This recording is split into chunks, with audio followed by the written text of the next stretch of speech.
Hey. Okay. I'm going to go over on live here.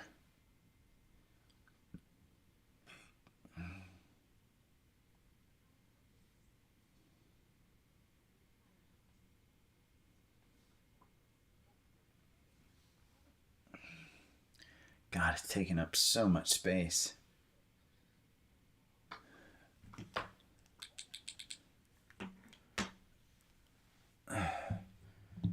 Sorry about the live mess up. But what I'm going to do, I'm bouncing my...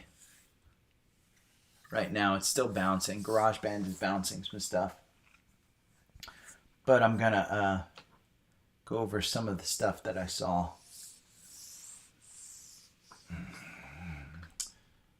Sorry about the live earlier. Doing it outside of the podcast. Be right back.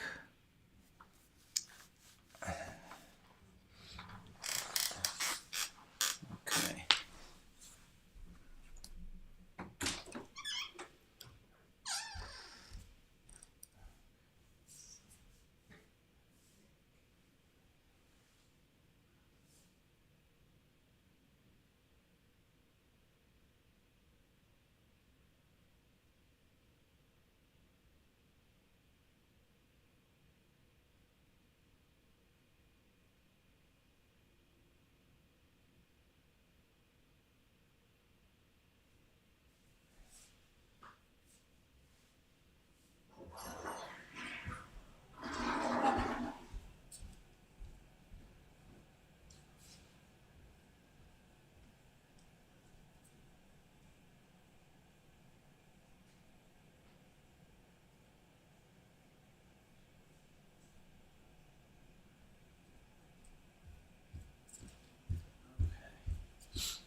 Okay. Converting to MP3. Oh, man. God, it's still taking forever.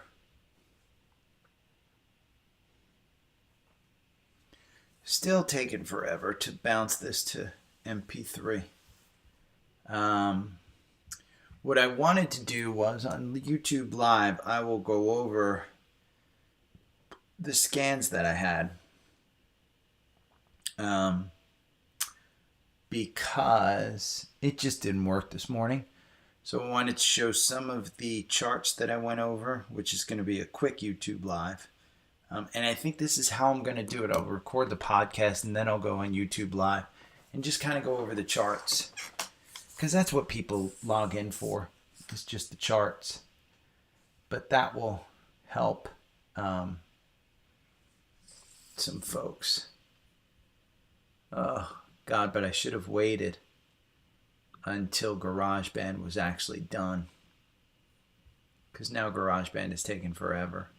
And this is going to take forever. But here's Credit Suisse. We went over Credit Suisse. So here's the podcast on Credit Suisse. The chart, I should say, on Credit Suisse. And kind of what I saw. So when you look at this one, it is... And sorry that it's taken so long. It does take a while. This is why I did the podcast without OBS on. But take a look here. You've got this downturn. You have a exit at 2.97%, and then you just don't have a buy-in. And see that right there. Now, if I blew this up, you could see it. I'm not going to blow it up because, again, it's so slow. The computer's just so slow. But right here, there's almost a MACD cross-up. They are announcing their earnings on October 27th. If they come out with some type of good earnings... Let me close this door. I left that open just because. If they come out with some type of good earnings, or something that they're not actually going insolvent, then I think you're going to see a pop in this one back to the fives. It's at $3.99. This one's been trading in the $3.77 range for all of this morning. And for $3.99, something's going on here where people know something and they're kind of bouncing in and out of this. If you are a risky investor, this might be worth the pop for you to get in at $3.99, because if they get some type of state involvement, I think this goes back to $5. It is down 61% year to date. This is not one that I would say, hey, somebody who's in VOO or one of the Vanguard ETFs, do not get into. But it is one, if you like risk, then get into it. OPEC is cutting. They could be cutting by almost 1 million barrels a day. And I went over Devon, which is one that I own, which is up 6.8%. It was up almost 7% when I looked at it in the morning. I think the markets are pulling back a little bit right now. But this is one that had I say under 60, buy it all day long. Over 60, should probably sell it. I have not always personally stuck to that because I've gotten stuck in some of these downturns. But we had a MACD cross up here on September 29th at $60.69. You can clearly see that MACD is on its way up. The RSI is on its way up. Most likely, this is probably getting back to this 67 to 70 range. That's where I would think. But you want to watch it on a shorter term basis to see where it loses its confirmation. If that's the case, you get out of it. Oxy. We had a cross up in Oxy. I went over Oxy as well. Oxy, I think it's $61 was the purchase. You're up 5% today, $64.80 on Oxy. And let me see if I can quit GarageBand, which might make this significantly faster. We'll save that, and it should be fairly slow. And we'll go back to Oxy where I can see it. Oxy 61.22, and that was September 29th. So that was just last week. Now your RSI is significantly high on this one, but it could go higher. There's nothing to say that it can't.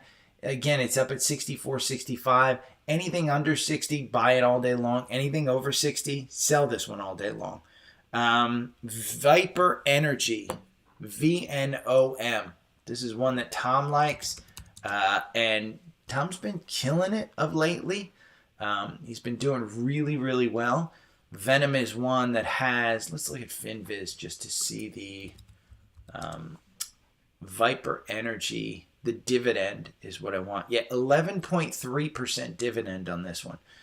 Under 30, buy it all day long. Over 30, sell it all day long. Viper Energy is trading at $30.25. You had a cross up here at $27.99.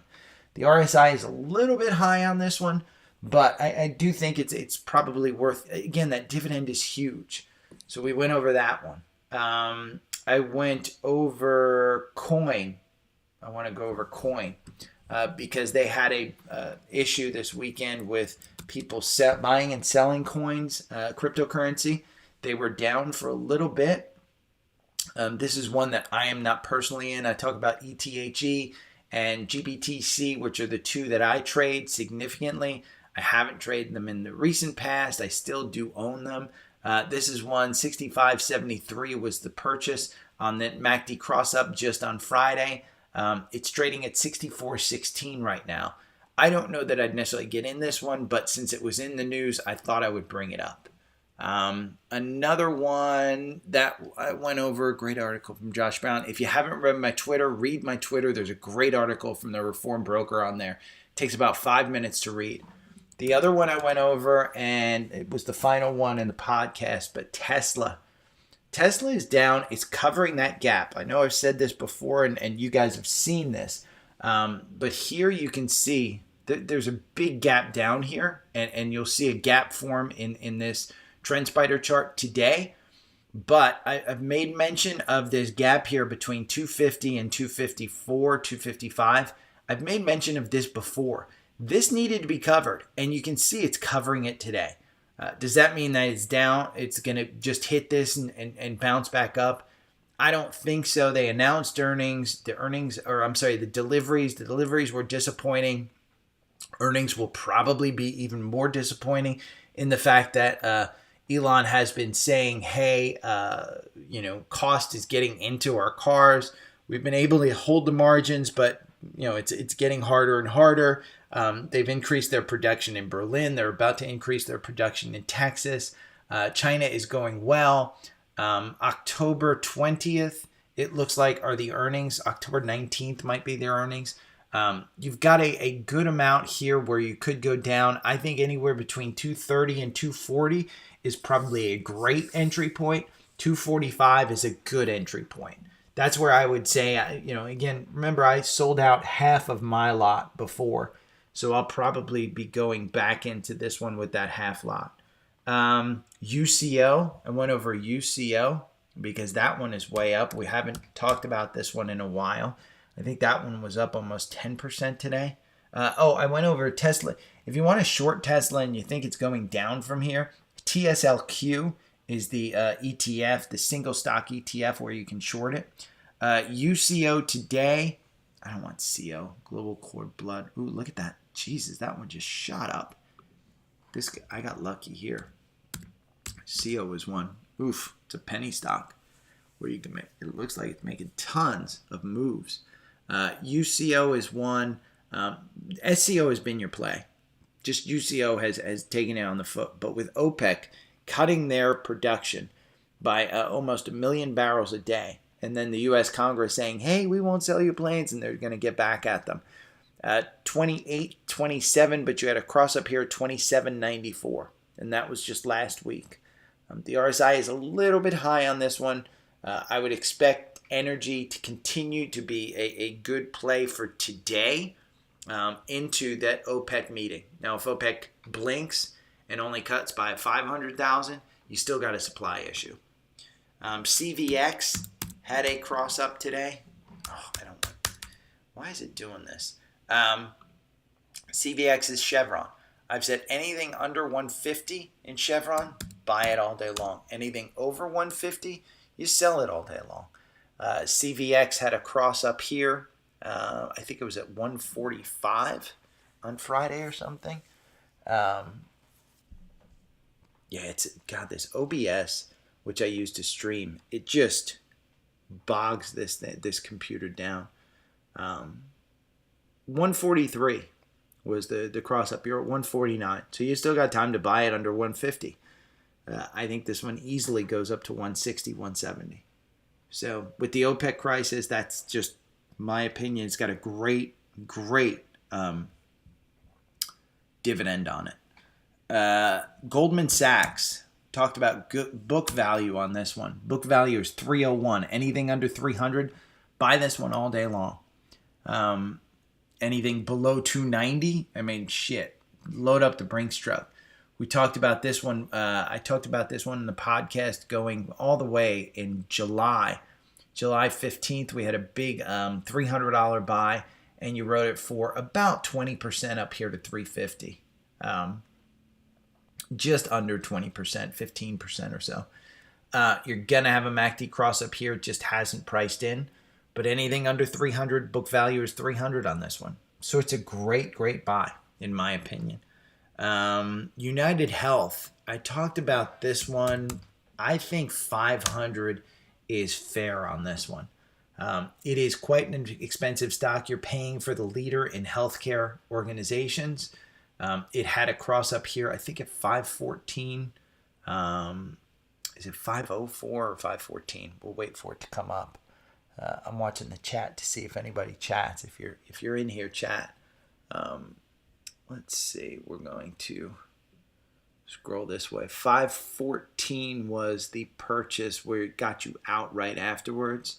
It had a MACD cross up and then got you out to, it looks like at,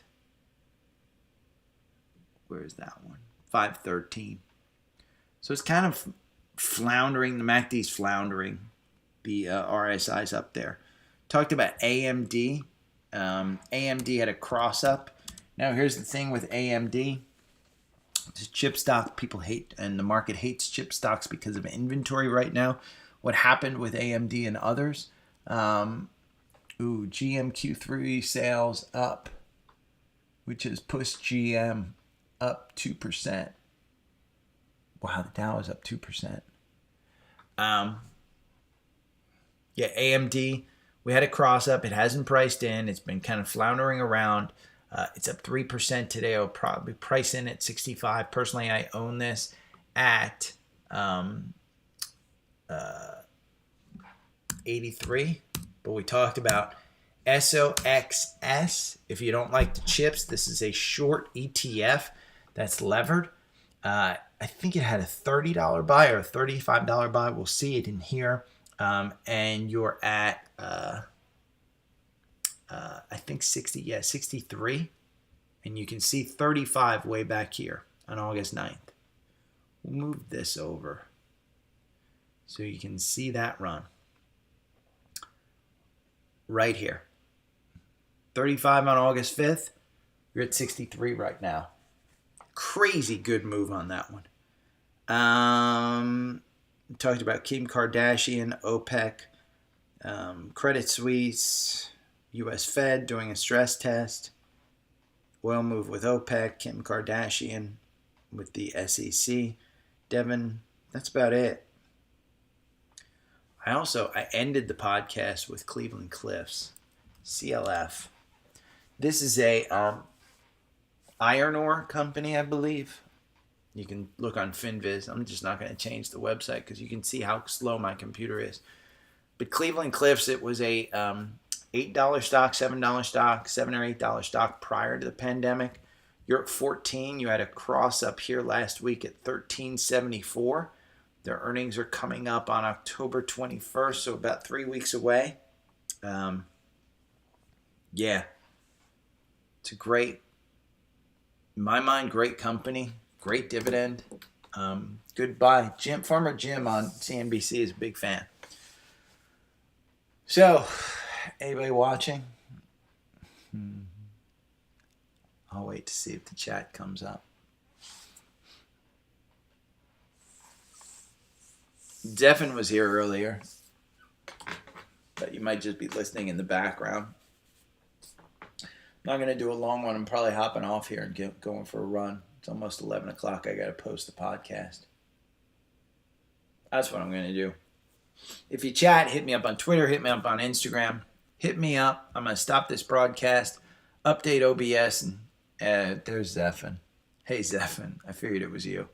Sorry about earlier. I got to delete those episodes. I was trying it on my iPad Pro. It worked yesterday on my test, but it didn't work while I was recording the podcast. So, like I've said before, I got thousands of podcast listeners.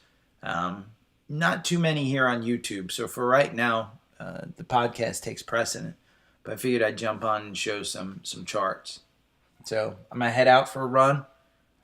Enjoy the rest of your days, Evan. And invest in energy. That's my best advice. See you, man.